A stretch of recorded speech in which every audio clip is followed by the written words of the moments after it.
नमस्कार, दिन भर की बड़ी खबरों में आपका स्वागत है। मैं हूं आपके साथ आंचल।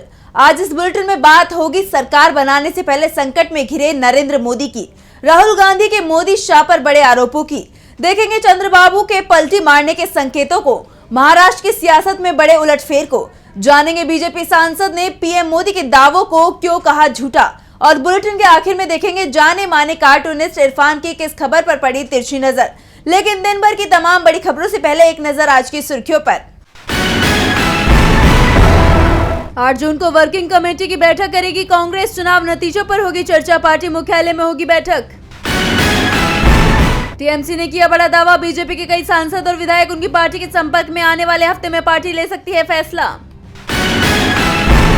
शिवसेना यूबीटी नेता संजय राउत को बड़ा बयान, बोले मोदी को तीसरी कसम लेने दीजिए, हम चौथी कसम बाद में लेंगे। शेयर बाजार में तेजी, 692 अंकों की तेजी के साथ 75,074 पर बंद हुआ सेंसेक्स, तो 201 अंकों की तेजी के साथ 22,821 पर बंद हुआ निफ्टी। ये तो थी सुर्खियां। अब बात आज की सबसे बड़ी खबर की। केंद्र में अभी नई सरकार बनी भी नहीं है, लेकिन इसे लेकर खींचतान पहले से ही शुरू हो गई है। 10 सालों तक नरेंद्र मोदी ने सरकार चलाई तो सहयोगियों की एक नहीं सुनी, तो आज बीजेपी के सहयोगी मोदी की सुनने को तैयार नहीं दिख रहे हैं। सियासत का खेल पूरी तरह से पलट गया है, जिससे शपथ लेने से पहले नरेंद्र मोदी की सांस फूलती हुई दिखाई दे रही है। और अब खबर आई है कि पीएम पद का शपथ ग्रहण समारोह भी टल गया है। तो क्या है पूरी खबर, देखिए इस रिपोर्ट में। लोकसभा चुनावों के बाद नरेंद्र मोदी ने एनडीए की बैठक बुला ली, 10 दलों के नेताओं को बुला लिया और उनसे खुद को एनडीए का नेता भी चुनवा लिया। ये सब काम बहुत आसानी से हो गया। अब सरकार बनाने की तैयारी है, लेकिन सरकार आसानी से बनती नहीं दिख रही है। एनडीए में खींचतान शुरू हो गई है। मंत्री पद से लेकर मंत्रालय तक की लड़ाई चल रही है। सहयोगी दल अपनी पसंद के मंत्रालय गिना रहे हैं। ये भी कह रहे हैं कि हमारी डिमांड नहीं मानी गई तो हम सरकार में भी शामिल नहीं होंगे, और समर्थन अभी के लिए है, आगे क्या होगा ये भविष्य बताएगा। मोदी पूरी तरह से दबाव में दिखाई दे रहे हैं। इसी के चलते पहले 8 जून की तारीख शपथ ग्रहण के लिए तय की गई थी, लेकिन अब ये शपथ ग्रहण टल गया है। खबर आ रही है कि शायद 9 जून को नरेंद्र मोदी पीएम पद की शपथ लें, लेकिन अभी ये तारीख भी तय नहीं है। अगर सहयोगियों की डिमांड पर फैसला नहीं हो पाता है तो शपथ ग्रहण की तारीख और भी आगे बढ़ सकती है। इस बीच ये भी खबर आ रही है कि बात मंत्री पद और मंत्रालयों से आगे बढ़कर सरकार की नीतियों को तय करने पर भी चल रही है। जेडीयू की तरफ से अग्निवीर योजना को वापस लिए जाने का दबाव डाला जा रहा है, तो खुद को मोदी का हनुमान बताने वाले चिराग पासवान के तेवर भी तीखे दिखाई दे रहे हैं। दूसरी तरफ कांग्रेस ने संकेत दिए हैं कि मोदी को वो सरकार बनाने का मौका तो देगी, लेकिन उनके रास्ते को साफ नहीं रहने देगी।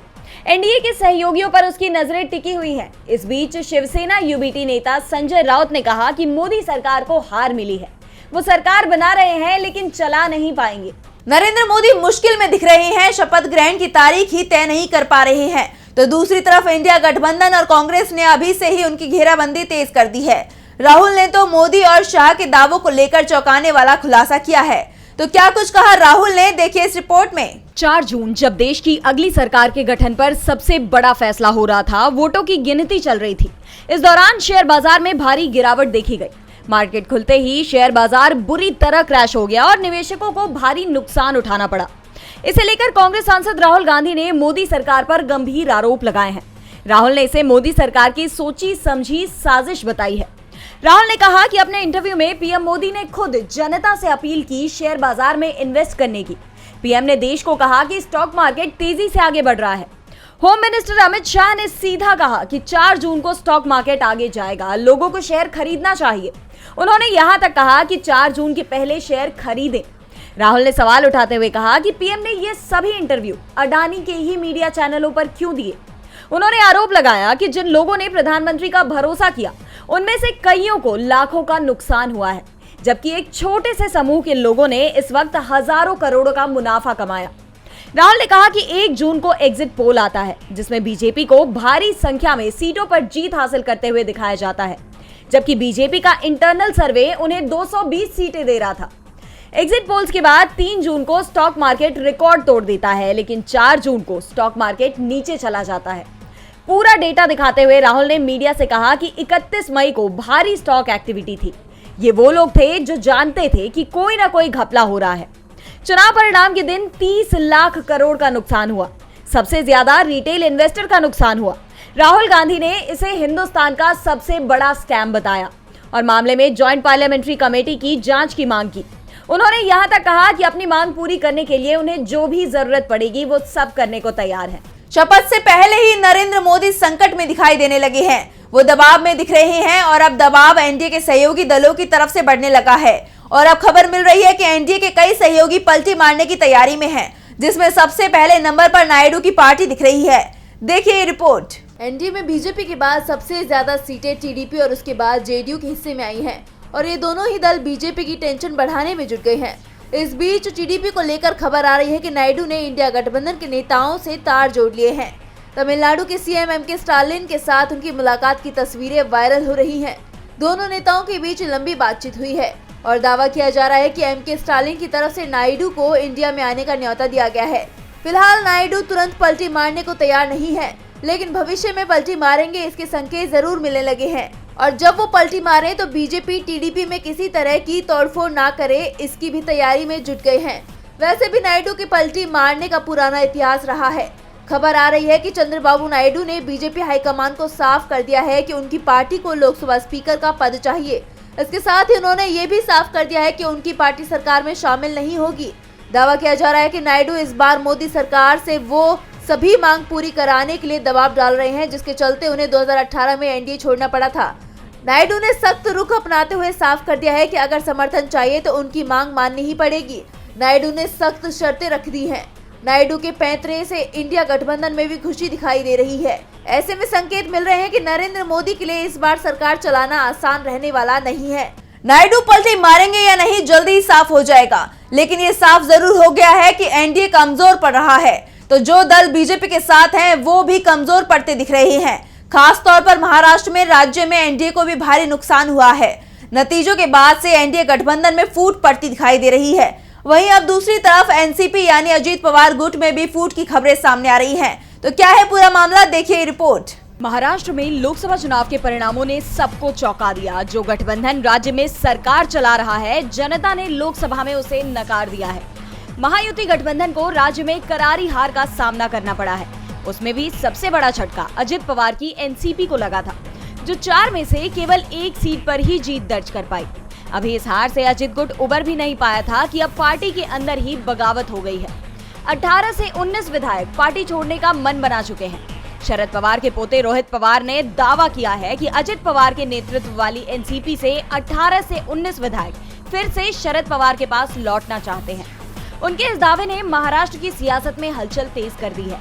चुनाव के नतीजों के बाद से ही अजित पवार के एनडीए से दूरी बनाने की चर्चाएं चल रही थी, तो अब उनकी पार्टी में ही बड़ी फूट की आशंका जताई जा रही है। ऐसे में अब सवाल महाराष्ट्र सरकार पर भी उठने लगे हैं। जहां इंडिया गठबंधन के साथ महाआघाड़ी गठबंधन मजबूत हो रहा है, तो महायुति गठबंधन में दरार बढ़ती हुई दिखाई दे रही है। और अगर ये सिलसिला कायम रहा तो आगामी विधानसभा चुनाव में भी इस लोकसभा चुनाव की तरह चौंकाने वाले परिणाम दिखाई दे सकते हैं। शिंदे सरकार के लिए ये अच्छे संकेत नहीं माने जा रहे। आपको बता दें, महाराष्ट्र में कुछ ही महीनों बाद विधानसभा चुनाव होने हैं और फिलहाल यहाँ भी बाजी पलटती हुई दिखाई दे रही है।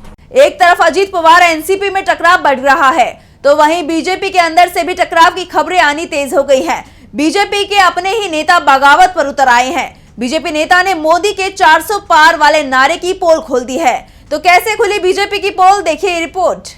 2024 के लोकसभा चुनाव में बीजेपी को तगड़ा झटका लगा है, तो वहीं अब बीजेपी के नेता ही पीएम मोदी की पोल खोल रहे हैं और बोल रहे हैं कि अगर बीजेपी के नारे पर वोट मांगते तो हम अपनी सीट तक नहीं बचा पाते।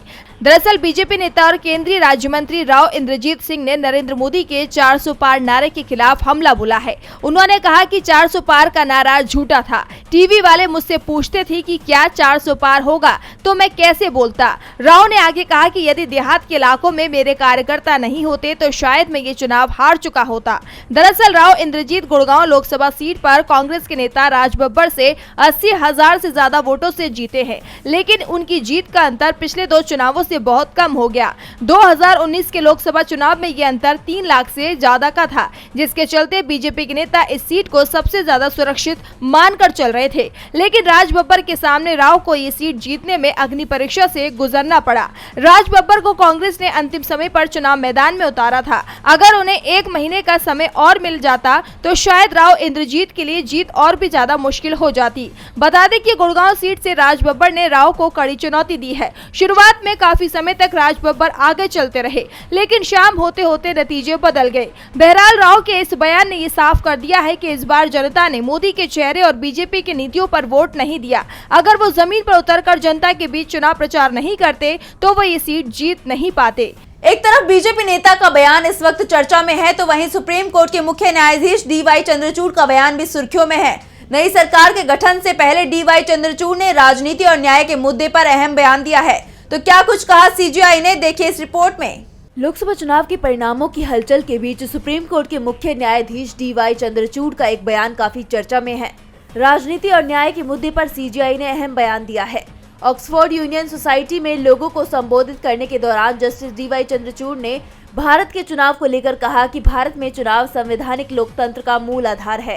भारत में न्यायाधीशों का चुनाव नहीं होता। इसके पीछे एक वजह है कि जज परिस्थितियों की निरंतरता, संवैधानिक मूल्यों की निरंतरता की भावना को प्रतिबिंबित करते हैं। इस पर जब उनसे पूछा गया कि फैसला सुनाते समय उन पर कितना पॉलिटिकल और सोशल प्रेशर होता है, इसके जवाब में उन्होंने कहा कि न्यायाधीश के रूप में मेरे 24 सालों के कार्यकाल में मुझे कभी भी पॉलिटिकल प्रेशर का सामना नहीं करना पड़ा।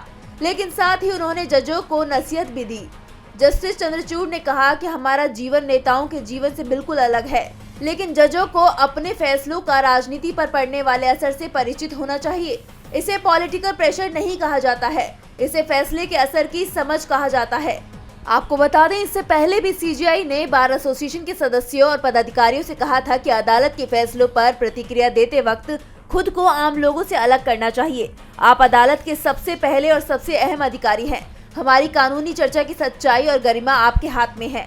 वकीलों के लिए सबसे ज्यादा वफादारी किसी पार्टी के हितों के लिए नहीं, बल्कि अदालत और संविधान के लिए होनी चाहिए। और अब एक बार फिर उन्होंने जजों को राजनीति से सचेत करते हुए बड़ा बयान दिया है। CGI ने बड़ी सीख दी है। वैसे सीख जनता ने भी उन नेताओं को दी है जो पाला बदलकर सत्ता सुख लूटने की कोशिश करते हैं। कुछ नेताओं ने तो चुनाव के ऐन वक्त पर पार्टी बदली, जीत की उम्मीद में बीजेपी का दामन थामा था, लेकिन नतीजों के बाद दल बदलू नेताओं को लेकर अजीबोगरीब आंकड़े सामने आए हैं। जिन नेताओं ने चुनाव से ठीक पहले बीजेपी का दामन थामा था, उन उम्मीदवारों को जनता ने सजा दी है। देखिए ये रिपोर्ट। लोकसभा चुनाव से पहले कई नेताओं ने जीत की उम्मीद में बीजेपी का दामन थामा था। उन्हें लग रहा था कि बीजेपी में आने से उनकी जीत पक्की हो गई है, लेकिन उन मौका परस्तों को शायद ये नहीं पता था कि जनता की आंखों पर पट्टी नहीं बंधी हुई है। आंकड़े ये सामने आए हैं कि 13 नेताओं ने केंद्रीय जांच एजेंसियों के डर से पाला बदला था, जिनमें से 9 को करारी हार मिली है। पंजाब के पूर्व CM कैप्टन अमरिंदर सिंह की पत्नी परनीत कौर कांग्रेस से इस्तीफा देकर बीजेपी में शामिल हो गई थी। बीजेपी ने उन्हें पटियाला से टिकट दिया, लेकिन वो कांग्रेस के डॉक्टर धर्मवीर गांधी से हार गई। दिलचस्प बात यह रही कि वो चुनाव में तीसरे स्थान पर रही। वहीं 3 बार के सांसद रवनीत सिंह बिट्टू ने भी कांग्रेस छोड़ बीजेपी का दामन थाम लिया था। बीजेपी ने बिट्टू को लुधियाना सीट से चुनाव लड़वाया, लेकिन उन्हें कांग्रेस के अमरिंदर सिंह राजा से पटखनी मिली। तो वहीं पंजाब की जालंधर सीट पर भी दल बदलू सुशील कुमार रिंकू और पवन कुमार टीनू को हार मिली। आम आदमी पार्टी ने सुशील कुमार रिंकू को जालंधर से उम्मीदवार बना दिया था, लेकिन वो बीजेपी में शामिल हो गए थे। बीजेपी ने उन्हें इसी सीट से टिकट दिया था। हरियाणा की राजनीति में भी एक बड़े नाम को हारना पड़ा। कांग्रेस में लंबे समय तक रहने के बाद अशोक तंवर ने TMC ज्वाइन की थी। उसके बाद वो आम आदमी पार्टी में भी पहुंचे। आपने उन्हें हरियाणा में बड़ी जिम्मेदारी दी, लेकिन चुनाव से ठीक पहले वो बीजेपी में शामिल हो गए। सिरसा से कांग्रेस की वरिष्ठ नेता कुमारी शैलजा ने अशोक तंवर को 2.5 लाख के बड़े अंतर से हराया। तो वहीं लोकसभा चुनाव से पहले JMM को झटका देते हुए पार्टी प्रमुख शिबू सोरेन की बहू सीता सोरेन बीजेपी में शामिल हो गई थी और बीजेपी ने उनको JMM की परंपरागत सीट दुमका से उम्मीदवार बनाया था, लेकिन वो भी चुनाव हार गई। ऐसे और भी कई उदाहरण हैं जहां दल बदलुओं को जनता ने सबक सिखाया है। और बुलेटिन के आखिर में देखते हैं जाने माने कार्टूनिस्ट इरफान की किस खबर पर पड़ी तिरछी नजर।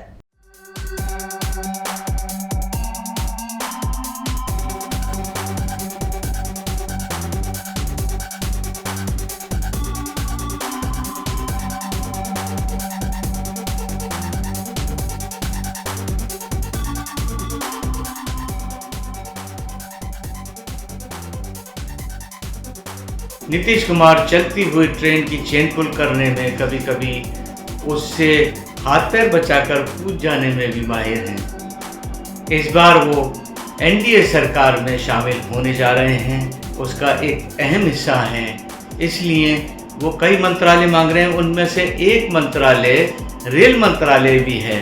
तो रेल मंत्रालय की ट्रेन जब होगी उनके पास में, तो उसमें एक चेन भी होगी जिसे खींचने का अधिकार भी उनके पास में होगा।